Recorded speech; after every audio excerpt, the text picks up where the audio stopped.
بصراحه.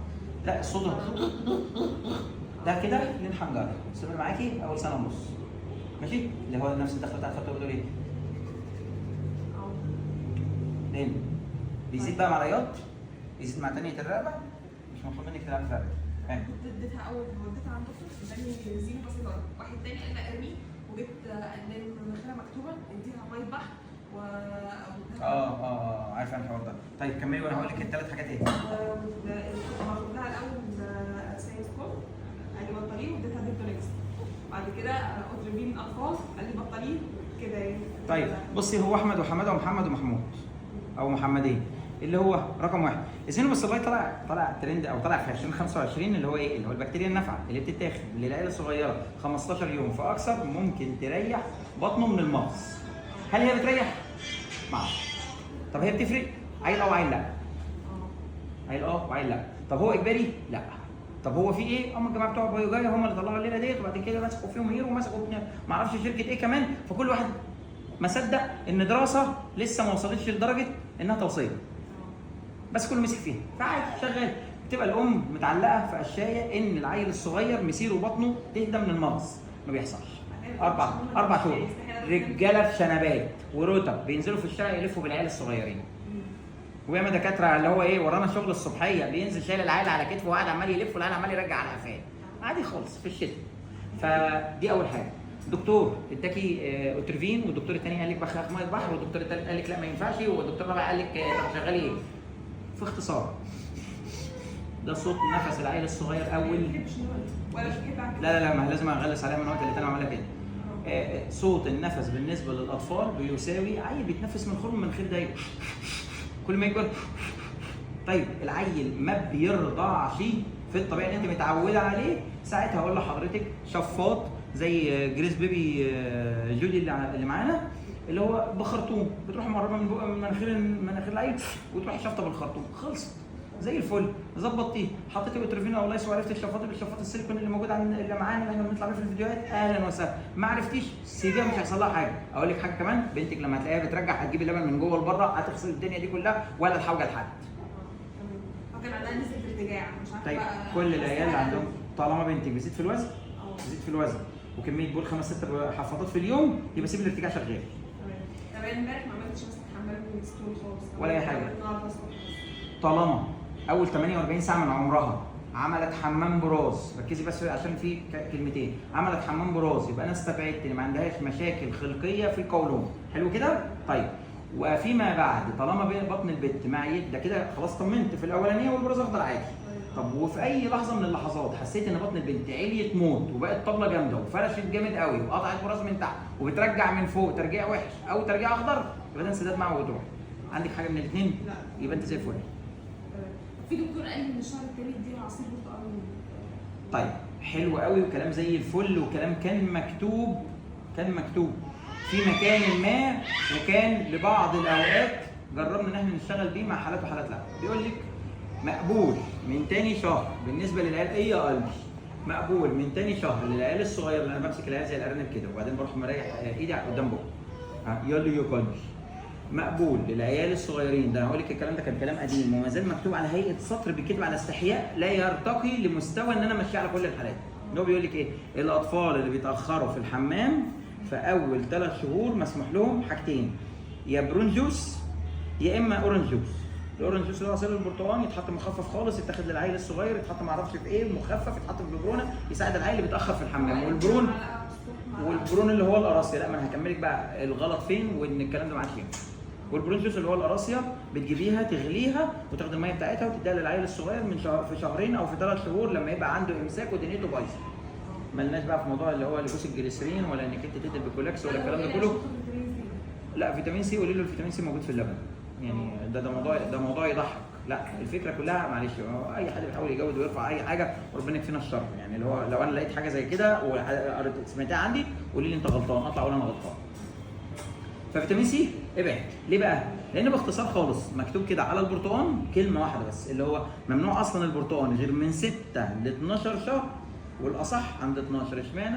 بعض العيال الصغيره بتاخد من هنا بطنهم ما بتستحملهاش، بينزل يعمل لهم تسلخات قاتله بتبقى من تحت واصله لدرجه انها بتشقق وبتنقط حاجات نقط دم. ف شفت البنت مسكيفه ازاي؟ انتوا بتعرفوا تعملوا كده؟ والصوت بتاعها هنا اهوت واديني قاعد متمزج وهي بتعمل هي طول ما قاعده هي مفيش الصوت ده، انا كنت مرعوبه ان انا كنت اول ما احطها على السرير الصوت شغال. يا فندم ولا اي حاجه. الصوت ليه؟ لانها بتتنفس بسرعه، لانها بتتضايق، لانها عايزه اهتمامك. طب ده ممكن مثلا ما يشرقهاش ولا نايمه؟ هيشرقها وهيخليها تكح وهتريل زياده وهتشنق شويتين وهتديك احساس اللي هو عادي. كل ده طبيعي، كل ده طبيعي. تروحي واخداها في حضنك وتروحي شد عليها في الحضن جامد وتسيبي رجليها عايمه. رجليها لو لمست في حاجه هتتخض وتركز في رجليها، لكن لو انت شدتيها وسبت رجليها عايمه هي هتركز في الحضن فتهدى وتنام. وهي فاهمه ازاي؟ وده يقول لنا ان الانسان كان في الاول خالص اللي هو عامل سحليه كده ليه؟ فهمتي؟ بس فاحنا واخيرا التوفيقه الجميله اللي في مره من المرات عيل صغير كان حاططها في راسها كده، وبعدين البنت الصغيره وهي بتعيط راحت عامله كده. ويحضرني واحده هنا برضو من واحده حبيبتنا، ما هي مش مدركه، لكن العيال الصغيره اللي بتعمل كده وتروح شده شعرها هي مدركه منين؟ ماشي. طب افترضوا وهي بتعمل كده راحت شاده التوكيكه وانت مش واخده بالك ومش مركزه لانك اتعودت على شكلها، وبعدين راحت عامله كده وراحت حاطها في بقها. في ام جت قالت لي دي كان حصل موقف يعني، بس بنت حبيبتنا قوي. خاتم ذهب كان في ايد الولد ومثبتاه في فتل، والولد عنده 6 شهور، والولد وهو بيعيط مع اعراض التسنين حط ايده في بقه. الام ما لقاش خاتم حرفيا. كان فاضلها سنه تمسك الواد بالشبشب وتقول له نزل نزل البتاع يا ابن هننزل الخاتم الذهب ده ذهب يا ابن هي ضيعت الجريمه. بهدلت الواد. لا انا بكلمك على الحاجه ديت. بص انا بقولها بنكته بس ده حصل، اللي هو انا بقول النكته بتاعتنا اللي هو ايه الافيه بتاع طلع يا ابن كذا، لكن حرفيا هي نزلت لفت بيه على 5 مستشفيات وحوالي 4 دكاتره على امل حاجه واحده بس، ان ما يكونش دخل في بطنه بتحتاج عمليه. لكن انا قلبتها بافيه ان اللي هو ايه جرام الذهب يا ابن الايه. وفي النهايه خالص بعد ما ظلمت العيل والدكاتره حلفوا لها يمين 3 كان كل دكتور يقول لها ربنا والله يا شيخ يمين بصي اجيب لك قاعد احلف لك عليه ان مفيش حاجه في بطن العيل، وهي تروح بيتهم تعيط.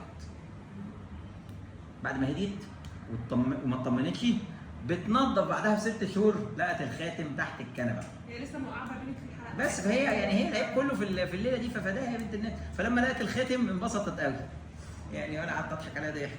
يلا قولي يا قلبي ايه تاني استكوان؟ بس اهم حاجه هو وزنها كويس ولا اي حاجه، وزرق ايديها ورجليها ده عادي، ولما تشيليها يا خالته هتلاقي رجليها زرقت من غير حاجه، واول ما كده خالته ماشيه خالته.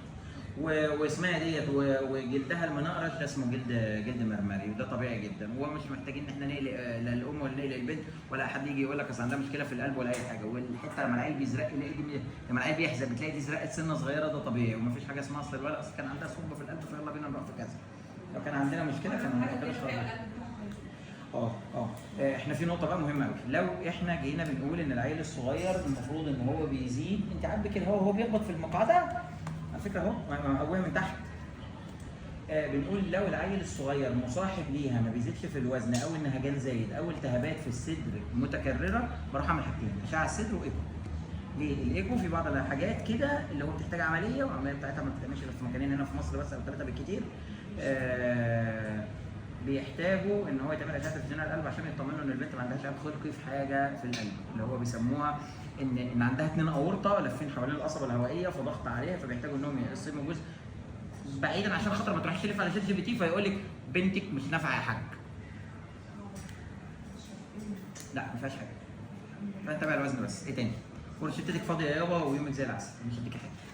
بس احنا خدنا القياسات. ايوه دنتنوكس ممكن نجيب امساك بس ماشي عليه، ان ما نفعكش حط السامسكون، ان ما نفعش خلي تيتا ترقيها، ان ما نفعش دي حطها على كتفها بقى قول له انزل بيها في الشارع بس، ونقول لك اصل البيت ومش البيت. وماما قلوقه ما تقلقيش وان شاء الله ربنا يحفظها لك زي ما جابها لك من غير لا حول ولا قوه ليكي، قادر ان هو يحفظها. لا بهيبرتك ولا بالهلع اللي انت فيه، ولا ان انت جايه عينيك منفخه حتى وعينيك منفخه وحمراء من تحت البتاع وورمه كده ما ينفعش، ولا ان اسمها ديت ولا رزقها ولا لبنها ولا اخراجها ولا اي حاجه، اللي رزقك بيها يحفظها لك. هتطولي في الكلام مش هتاخد اكتر من نصيبك، هتزودي على نفسك، هتروحي لواحد هيطمنك، الثاني هيقلقك، الثالث هيقول لك ما اعرفش ايه، ما اعرفش مع القلوق. وبعدين نبتدي نخش في اللفه الثانيه اللي هو لف في العيان لحد ما يدوخ، بس انت ماشي معاه بما يرضي الله. عارفه انت بلاش ما رضاكيش. احنا وانت على الله، البنت زي العسل، مش عايز اقول لك انا مش عايز اسيبها، مش عايز اشيلها من عليكي. يا قلب بابا تروحي تذلي تيتا وتقولي لها انا هقعد على ايدك زي ما قعدت على ايد خاله هاني كده. يلا